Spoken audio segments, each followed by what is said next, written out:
Hey UTV Boondockers, so we're out on our annual trip and I have CanAm Dan here with me and we are going to talk about this rooftop tent that he's got. Now this is the second night we had an opportunity, well he had an opportunity to sleep in it, I got my own tent. But the first night, last night, we had a deluge. It was very, very bad, very bad rainy day, but you'll see that in the video, so stay tuned for that. Meanwhile, let's have Dan show us kind of what the setup is and give us a little feedback on how it did in all that crazy rain. All right, let's start out real quick. We had to fabricate our own holster for it. So it's a welded plate top here, tubing across to be able to mount here. Oh, I see. Super important to have these because it takes a ton of the weight off the bed, and it also will not allow the bed to open on accident going down the trail. And is this eighth? Like, yeah, eighth inch plate, and then 1 5/8 tubing. All right. All done up. So is it fold here? Yeah, so it folds here. So there's the fold point right at the end of the extended bed. You do have to have this back far enough to make sure that you can get your tent poles out, otherwise this is unusable. Okay. All right. It all pops open just like this. You can give them a little tour on the inside. Absolutely. Super quick. Tepui makes a boot bag that goes across here, but it's a huge bar with 2 boot bags, and it's like super expensive. So this is like 15 bucks on Amazon, and it works exactly the same. I just ran it through the ties. Oh, were those already there? Yep.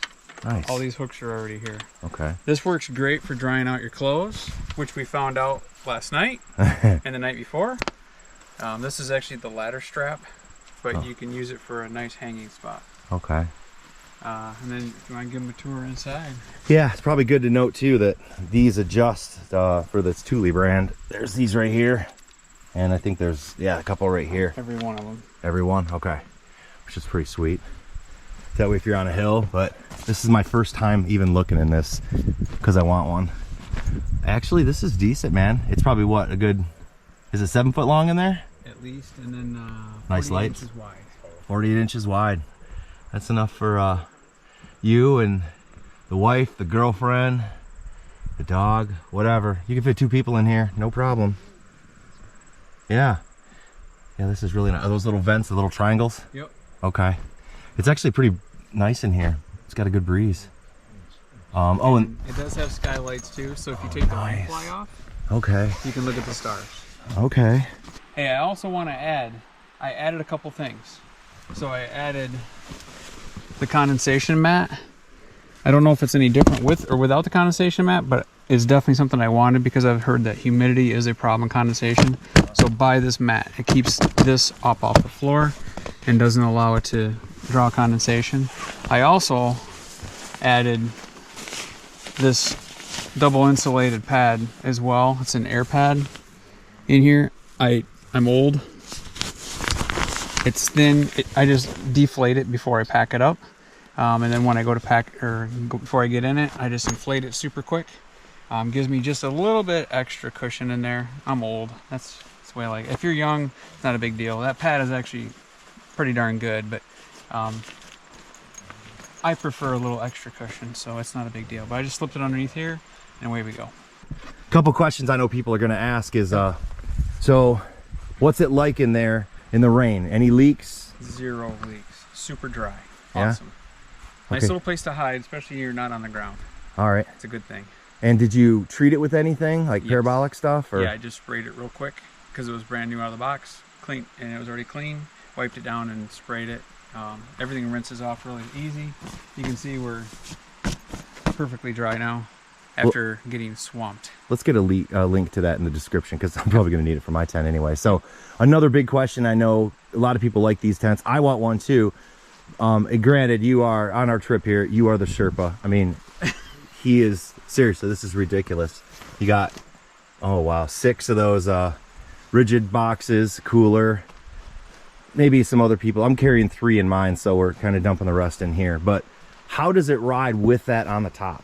It's a little more like a school bus. It's a little softer, yeah, a little wiggler, but it really isn't that big of a deal. We were taking corners yesterday at 35, 45 on the main roads. sometimes 50, and it was fine. Now, I know the trail actually to where our camp spot is tonight, it was really off camber, really bad. Did you freak out, think it was gonna flip, or was it good? Nope, it was all right. Okay. It was okay. I was a little nervous at first. I'm like, okay, this thing could be top heavy. This is the lightest one I could find on the market. It's 100 pounds.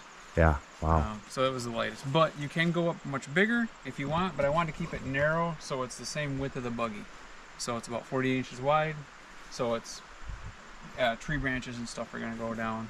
And we'll show you a video when we have it all packed up and how tight it is. There's no tree branches or anything that's gonna hurt it. It's all fiberglass on top and bottom, so you don't have to worry about it, and it's gonna slide right over the top. Well, it looks super stable. All right, well, hey, we're ready to hit the trail, so let's stay tuned. We're gonna close this up. We'll show you a little quick video of what it looks like when it's all done up with all the cases on it, so let's do it.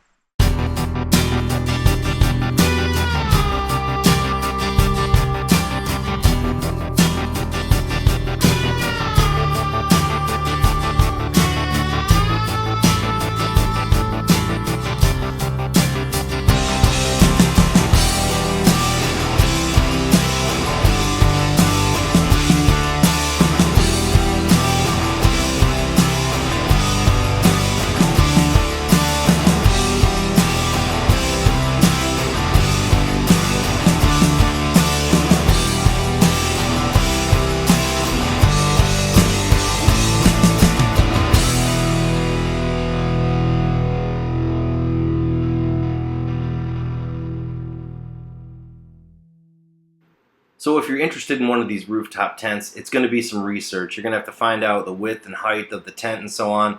There aren't many out there. I haven't found any really that have solutions where it comes with a rack. So in this case, Dan had to build his rack, send it out for powder coating, and that's what you may have to do as well unless some new product comes on the market. So we're going to keep our eyes peeled for this. Otherwise, you may have to get a fabricating friend to help you build one of these things. But at least now you can get a general idea of the design and maybe some more information that might help you with your decision. So thanks again for watching. If you like this video and it was helpful, please click that like button and also click subscribe and hit that bell so you don't miss any new episodes. Thank you.